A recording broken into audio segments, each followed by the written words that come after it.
সম্মানীয় দর্শক, দেখছেন N A stock Bangla YouTube channel. শুরুতেই জানিয়ে দেব হেডলাইন্স। মহুয়াকে নিয়ে ওদের খুব জ্বালা, ও যে বাঘের বাচ্চা। মোদির সবার আগের দিন নদিয়ায় আক্রমণ মমতার। রাজ্য সম্পাদক পদের পর এবার তৃণমূলের তারকা প্রচারকের তালিকা থেকেও বাদ কুণাল ঘোষের নাম। তৃণমূলে যাওয়া মস্ত বড় ভুল ছিল, ক্ষমা চাইছে বলছেন 3 বারের সাংসদ শিশির অধিকারী। দিদি দেয়, মোদি আটকে দেয়, বঞ্চনার অস্ত্রে শান দিয়ে তৃণমূলে যেভাবে গর্জন ছড়ালো বাংলায়। দেরিতে হলেও সত্য কথা বলছেন, ভালো লাগছে কুণালের পাশে অধীর। শিক্ষার পর স্বাস্থ্য, রাজ্য সরকারের বিরুদ্ধে ফের নিয়োগ দুর্নীতির অভিযোগ শোরগোল। শুনছিলেন হেডলাইন্স, এখন শুনবেন বিস্তারিত। তার আগে আপনি যদি আমাদের চ্যানেলে নতুন হয়ে থাকেন, অবশ্যই চ্যানেলটিকে সাবস্ক্রাইব করে পাশের বেল বাটনটি অন করে রাখবেন প্রতিদিনের বাছাই করা বিশেষ বিশেষ খবর সবার আগে দেখার জন্য। মহুয়াকে নিয়ে ওদের খুব জ্বালা, ও যে বাঘের বাচ্চা। মোদির সবার আগের দিন নদিয়ায় আক্রমণ মমতার। চতুর্থ দফার ভোটের প্রচারে বৃহস্পতিবারই বাংলায় আসছেন প্রধানমন্ত্রী নরেন্দ্র মোদী। শুক্রবার তার নদিয়ার কৃষ্ণনগরে জনসভা করার কথা। তার একদিন আগেই ওই একই কেন্দ্রে দাঁড়িয়ে মুখ্যমন্ত্রীর সমর্থনে প্রচার করলেন মুখ্যমন্ত্রী মমতা বন্দ্যোপাধ্যায়। সংসদে মহুয়ার দাপট এবং তার শাস্তি নিয়ে কেন্দ্রের বিজেপি সরকারকে আক্রমণ করলেন তিনি। জানিয়ে দিলেন মোদী শুক্রবার আবার মিথ্যা বলতে আসছেন, তার কথা যেন কেউ বিশ্বাস না করেন। কৃষ্ণনগরের মানুষের কাছে সেই আবেদনও জানিয়েছেন তিনি। বৃহস্পতিবার মমতার সভা ছিল নদিয়ার তেহট্টের হরিচাঁদ গুরুচাঁদ স্টেডিয়ামে। সেখানে দাঁড়িয়ে বিদায়ী সাংসদের ঢালাও প্রশংসা করেন তিনি। জানান, মহুয়া সংসদে বাঘের বাচ্চার মতো লড়াই করেন বলেই তাকে নিয়ে বিজেপির এত জ্বালা। সেই কারণেই তাকে সংসদ থেকে বহিষ্কৃত করা হয়েছে। মোদীকে আক্রমণ করে মমতা বলেন, কাল আবার মিথ্যা বলতে আসছেন মহুয়ার এখানে, কারণ মহুয়াকে নিয়ে ওদের খুব জ্বালা। মহুয়া যে মুখের উপর কথা বলে দেয়, ভয় পায় না। মহুয়া বাঘের বাচ্চার মতো লড়াই করে। ও সবাইকে বলে দিয়েছিল দেশে কি চলছে, তাতে কি রাগ। আসলে কেঁচো খুঁড়তে গেলে তো দিল্লির নেতাদের সাপ বেরিয়ে যাবে। উল্লেখ্য, গত বছর ঘুষের বিনিময়ে প্রশ্নকাণ্ডে সংসদ থেকে বহিষ্কার করা হয়েছিল মহুয়াকে। তার সাংসদ পদ খারিজ করে দেওয়া হয়। মমতা বলেন, মহুয়াকে ভয় পায় বলে ওকে ওরা তাড়িয়ে দিয়েছে, কিন্তু পার্লামেন্ট থেকে তাড়ালেও মানুষের মন থেকে ওকে তাড়াতে পারেনি। আপনারা আবার ভোট দিয়ে ওকে জেতান, ও আবার সংসদে আপনাদের হয়ে লড়বে। প্রধানমন্ত্রীর শুক্রবারের সভাকে কটাক্ষ করে মমতা বন্দ্যোপাধ্যায় বলেন, কি বলতে আসবেন আপনি?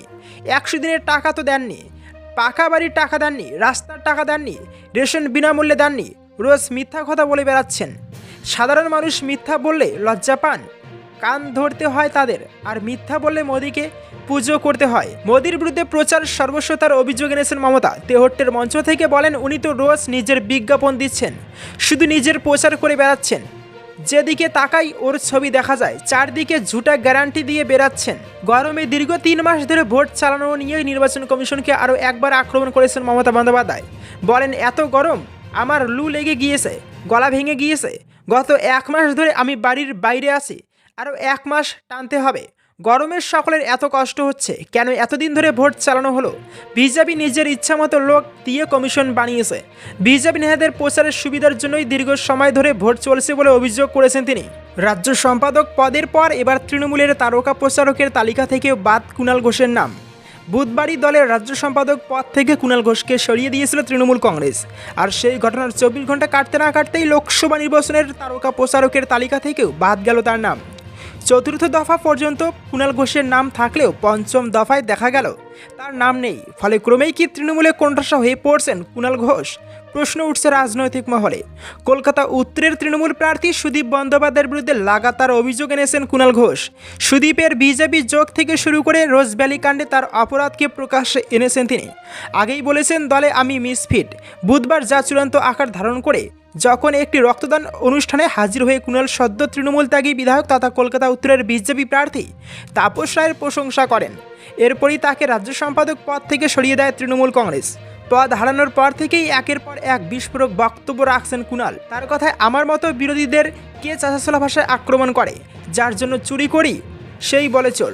সবসময় দলের পাশে থেকেছে, কিন্তু দলদাস হয়ে থাকতে পারবো না। দল যা সিদ্ধান্ত নিয়েছে তাই হবে, কিন্তু তৃণমূল ছাড়ার কোনো প্রশ্নই নেই।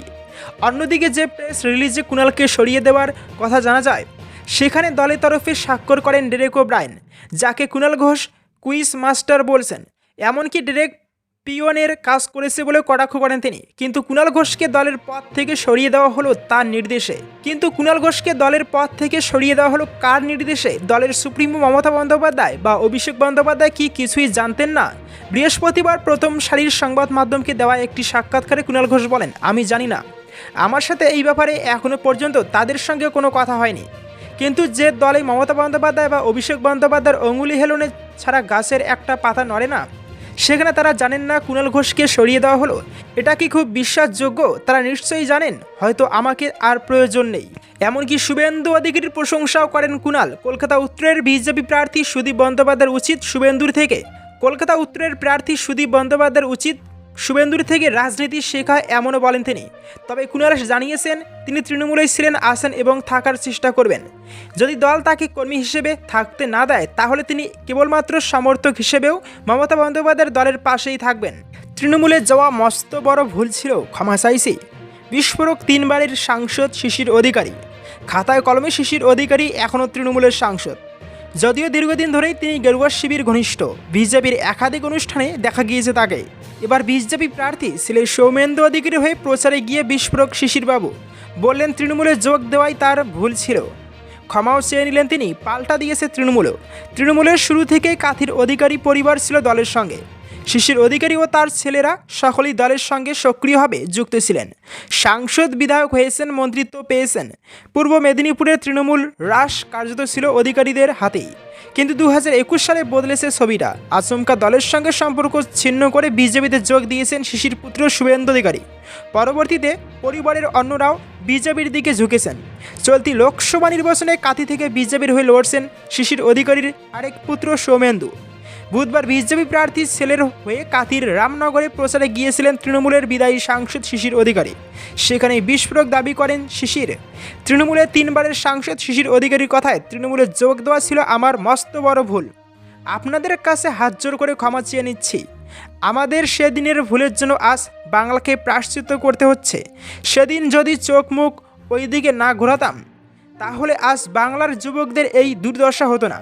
আপনাদের অনুরোধ করছি, তৃণমূলের থেকে মুখ ফিরিয়ে নিন। পাল্টা দিলেন অখিলগিরি।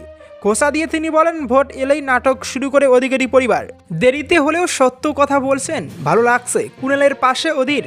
বুধবারই দলের রাজ্য সম্পাদক পদ থেকে কুণাল ঘোষকে সরিয়ে দিয়েছে তৃণমূল কংগ্রেস। আর সেই ঘটনার 24 ঘন্টা কাটতে না কাটতেই লোকসভা নির্বাচনে তারকা প্রচারকের তালিকা থেকেও বাদ গেল তার নাম। আর এই ঘটনায় কুণাল ঘোষের পাশে দাঁড়ালেন প্রদেশ কংগ্রেস সভাপতি অধীর রঞ্জন চৌধুরী।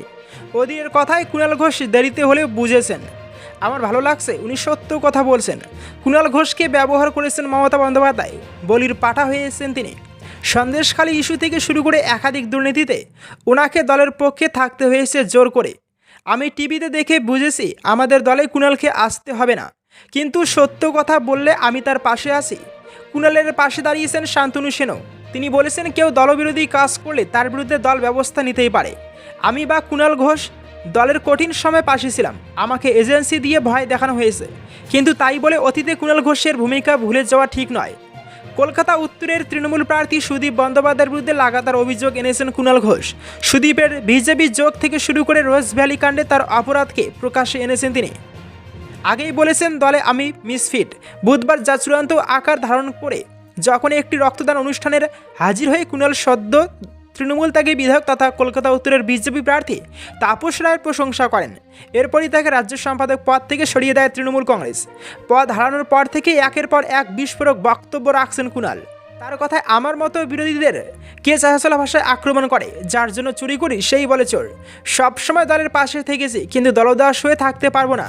দল যা সিদ্ধান্ত নিয়েছে তাই হবে, কিন্তু তৃণমূল ছাড়ার কোনো প্রশ্নই নেই। দিদি দেয়, মোদি আটকে দেয়। বঞ্চনার অস্ত্রে শান দিয়ে তৃণমূল যেভাবে গর্জন ছড়ালো বাংলায়। গত বছরের ঘটনা, বকেয়া টাকা চাইতে তখন কেন্দ্রীয় মন্ত্রী গিরিরাজ সিংয়ের সঙ্গে সাক্ষাতের চেষ্টা করেছেন রাজ্যের মন্ত্রী প্রদীপ মজুমদার। গিরিরাজ ছিলেন অধরা, অথচ তার সঙ্গে অনায়াসে দেখা করেছিলেন বাংলার বিজেপি নেতারা। একবার নয়, বারবার। শুভেন্দু অধিকারীদের দাবি ছিল বকেয়া টাকা যেন এখনই না ছাড়া হয়। বলা যেতে পারে সেই শুরু। বাংলার প্রতি বঞ্চনার অভিযোগ নিয়ে পুজোর আগে থেকে সলতে পাকানো শুরু করেছিলেন অভিষেক বন্দ্যোপাধ্যায়। বঞ্চনা নিয়ে ধারণা স্পষ্ট করতে প্রথম দিল্লিতে ও পরে কলকাতায় ধর্নায় বসেছিলেন। যে অভিযানের মূল কথা ছিল দিল্লির আচরণ জমিদার সুলভ। দিদি দেয়, কিন্তু মোদি আটকে দেয়। 24-এর প্রচারে সেই বঞ্চনার অভিযোগকেই গর্জনের চেহারা দিতে তৃণমূল যে কৌশলে পৌঁছল, সেও এক আখ্যান বটে। 19-এর লোকসভা নির্বাচনের সময় দেখা গিয়েছিল বাংলায় ভোটের তর্কে জাতীয় বিষয়ে আসায় প্রাধান্য পাচ্ছে না, রাজ্য তথা স্থানীয় বিষয় অবশ্যই মুখ্য হয়ে উঠছে, সেই সঙ্গে উস্কে দেওয়া হচ্ছে উগ্র জাতীয়তাবাদ। এবারও বাংলায় সেই ন্যারেটিভ তৈরির চেষ্টাই করে গিয়েছে গেরুয়া বাহিনী। 10 বছরে মোদী সরকার কী করেছে তার হিসেব নিকেশের পরিবর্তে রাজ্যের বিষয়কে প্রচারের অস্ত্র করেছেন শুভেন্দু অধিকারীরা। মমতা বন্দ্যোপাধ্যায়, অভিষেক বন্দ্যোপাধ্যায় ও তৃণমূলের পরামর্শদাতা সংস্থা আইপ্যাক সম্ভবত সেই কারণে মনে করে যে বাংলার প্রতি কেন্দ্রের বঞ্চনা, আর্থিক অবরোধ, বাংলার সংস্কৃতির সঙ্গে হিন্দি বলার গেরুয়া বাহিনীর ভাবনার অসামঞ্জস্যই পাল্টা ন্যারেটিভ হওয়া বাঞ্ছনীয়। লোকসভা নির্বাচনের আগে সেই ভাবনার উপর দাঁড়িয়ে তৈরি হয় লোকসভা প্রচারের থিম, জনগণের গর্জন, বাংলা বিরোধীদের বিসর্জন। রাজনৈতিক পর্যবেক্ষক অমল মুখোপাধ্যায়ের কথায় তৃণমূল আসলে বোঝাতে চাইছে এই নির্বাচনে শুধু নাগরিক অধিকার রক্ষার জন্য ভোট দেওয়া নয়, এই ভোট আসলে প্রতিবাদ। যারা স্রেফ রাজনীতির জন্য গরিব বাঙালির টাকা আটকে রাখে, যারা রবীন্দ্রনাথ ঠাকুর, স্বামী বিবেকানন্দকে অসম্মান করে, যারা কেন্দ্রীয় বাহিনীকে অপব্যবহার করে রাজ্যে অস্থিরতা তৈরি করতে চায়, তারা বাংলা বিরোধী, তাদের প্রত্যাখ্যান করো। শিক্ষার পর স্বাস্থ্য, রাজ্য সরকারের বিরুদ্ধে ফের নিয়োগ দুর্নীতির অভিযোগ শোরগোল। শিক্ষক নিয়োগ থেকে শুরু করে রেশন, সাম্প্রতিক অতীতে একাধিক দুর্নীতি মামলায় নাম জড়িয়েছে রাজ্যের শাসক দলের। তৃণমূল কংগ্রেসের একাধিক হেভিওয়েট নেতা বর্তমানে জেলবন্দি। সম্প্রতি আবার এসএসসি নিয়োগ দুর্নীতি মামলায় নজিরবিহীন রায় দিয়ে সাড়া ফেলে দিয়েছে কলকাতা হাইকোর্ট। সেই ঘটনার রেশ কাটতে না কাটতেই উঠল স্বাস্থ্যক্ষেত্রে দুর্নীতির অভিযোগ। সরকারি হাসপাতালের হাউস স্টাফ নিয়োগের পদ্ধতিতে এবার দুর্নীতির অভিযোগ এনেছেন চিকিৎসকের একাধিক সংগঠন এবং নবীন চিকিৎসকদের একাংশ। চিকিৎসক হতে গেলে একটি দীর্ঘ পদ্ধতির মধ্যে দিয়ে যেতে হয় পড়ুয়াদের। MBBS পাশের পর রেজিস্ট্রেশন পাওয়ার জন্য ইন্টার্নশিপ করতে হয় হবু ডাক্তারদের, তারপরেই রেজিস্ট্রেশন পান তারা। রেজিস্ট্রেশন পাওয়ার পর আবার হাউস স্টাফ হিসেবে কাজ করতে হয় হবু চিকিৎসকদের। এই অতীতে রাজ্যের একাধিক সরকারি হাসপাতালে হাউস স্টাফ হিসেবে কাজ করা বাধ্যতামূলক ছিল, তবে বর্তমানে সেই নিয়ম অনেকটাই শিথিল হয়েছে। রেজিস্ট্রেশন পাওয়ার পর হাউস স্টাফ হিসেবে কাজ করা বাধ্যতামূলক নয়। এদিকে এতদিন অবধি কোনো হাউস স্টাফ হিসেবে কাজ করতে হলে সংশ্লিষ্ট মেডিকেল কলেজে হবু চিকিৎসকদের অ্যাপ্লাই করতে হতো। এরপর ডাক্তারি পড়ার সময় উক্ত পড়ুয়ারা কত নম্বর পেয়েছেন তার ভিত্তিতে বাছাই করা হতো। চলতি বছর রাজ্য স্বাস্থ্য দপ্তর এই পদ্ধতিতে বদল এনেছে। বর্তমান পদ্ধতি অনুসারে ডাক্তারি পড়াকালীন আবেদনকারীর প্রাপ্ত নম্বরের ভিত্তিতে 85% স্কোর কার্ড তৈরি হবে এবং বাকি 15% নম্বর ইন্টারভিউয়ের ভিত্তিতে প্রদান করা হবে। এই ইন্টারভিউ নিয়েই আপত্তি রয়েছে অনেকের। আশঙ্কা এই পদ্ধতি থাকলে স্বজন পোষণ এবং দুর্নীতি দুইয়ের সম্ভাবনাই বাড়বে। এই প্রসঙ্গে অ্যাসোসিয়েশন অফ হেলথ সার্ভিস ডক্টরসের সাধারণ সম্পাদক মানস গুমটা বলেন, ইন্টারভিউয়ের 15% নম্বর যোগ হওয়া নিয়ে দুর্নীতি, স্বজন পোষণ অভিযোগ আসতে শুরু করে দিয়েছে। এদিকে এই নতুন পদ্ধতির বিরোধিতা করে স্বাস্থ্য শিক্ষা অধিকর্তার কাছে লিখিত অভিযোগ করেছে ছাত্র সংগঠন AIDSO। যদিও রাজ্য স্বাস্থ্য দপ্তর দুর্নীতি, স্বজন পোষণের অভিযোগ মানতে নারাজ।